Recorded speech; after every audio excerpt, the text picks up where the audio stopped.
So, up on the screen, I have a picture of pictures. And what does it say, Xander? Do you know these men?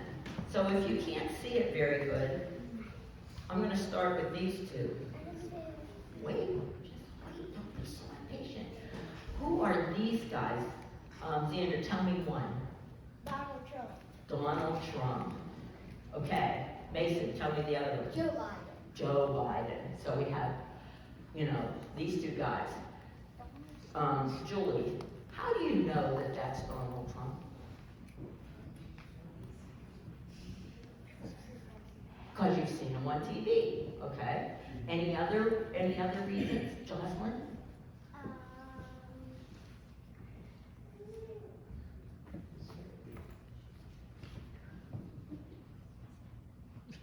Think about it, Mason. Because it looks like Donald Trump. That's probably a pretty good surmise. Yes, Joel. Because of Pappy. Yeah. You know that's Donald Trump because of Pappy for sure. Oh, somebody just said the hair. Both of them, the hair. How do you know that's Joe Biden? He's old. He's old. Okay. I do televise this. He has an egg. He has an egghead. Look at egg. Oh, it kind of looks like an egg. He has a big smile, and we always see Mr. Biden with a big smile. I thought it was real cool to show you these two people because one is our president now. Who's our president now? Joe Biden. Mr. Biden, right. And we always have to treat the office with respect. We may not like everything that happens while someone's president, but we always have to treat the person in the office with respect. So he's our president now, but on, I think, January 20th, who's our new president? Trump. Mr. Trump. Right.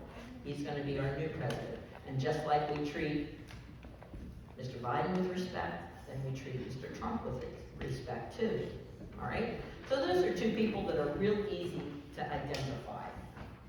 I don't know that next person. Who's this guy? No. LeBron James. No, not LeBron James.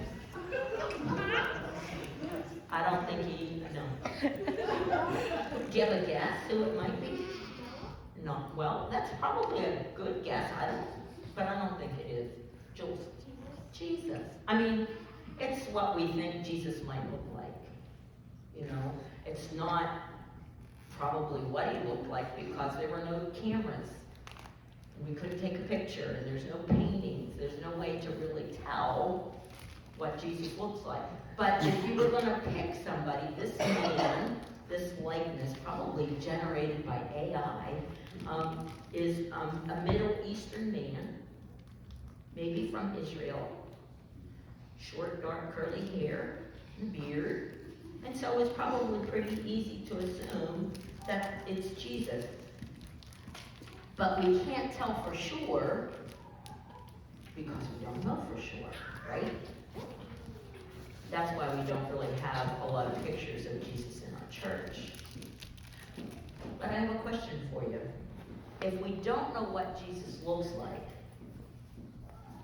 how do we know Jesus is here? How?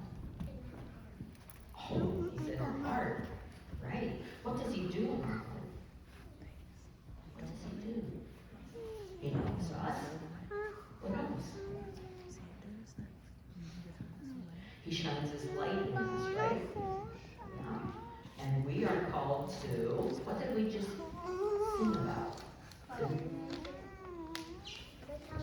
Well, before go tell it on the mountain. Well, that's right. Go tell it on the mountain. What are we supposed to do? Go tell it on the mountain. Go tell everybody about Jesus. So if people see Jesus in us, and we tell them about Jesus, then they can know that Jesus is there. But how do we do that? How do we tell people about Jesus without maybe even mentioning his name? What do you think? Anybody got an answer? How about when somebody does something mean or hurtful to you, and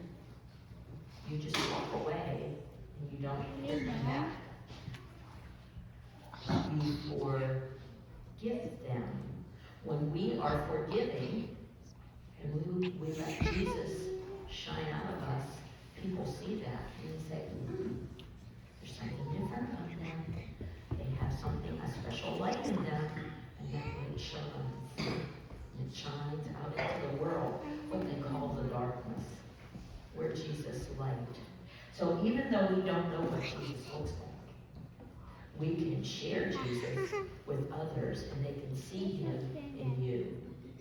When you forgive others, when you're kind, when you help, right? When you're loving, somebody said that.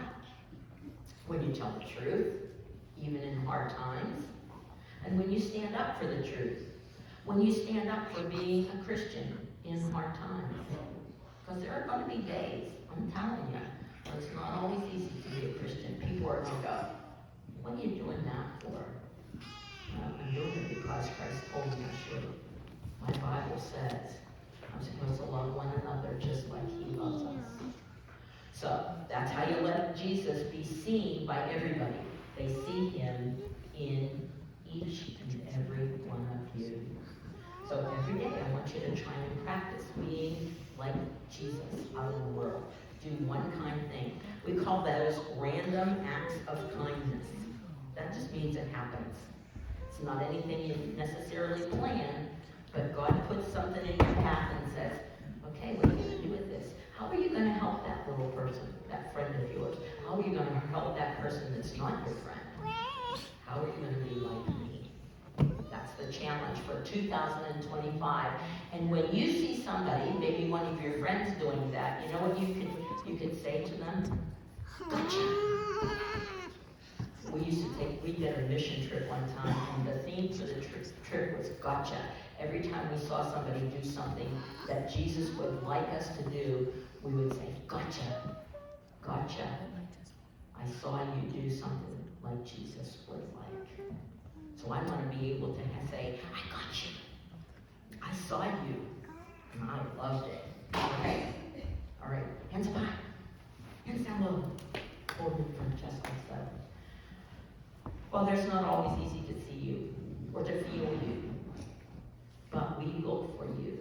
We look for you in the face of our dads and our moms, our grandmas, and our grandpas. We look for you in how other people treat us or how we treat others. Help us to shine the light of Jesus everywhere we go. At school, on the basketball court, in the sports that we play, or a dance class, all those places, it's important that we be like Jesus. We thank you for him and for his love for us. And all God's kids said, oh, amen.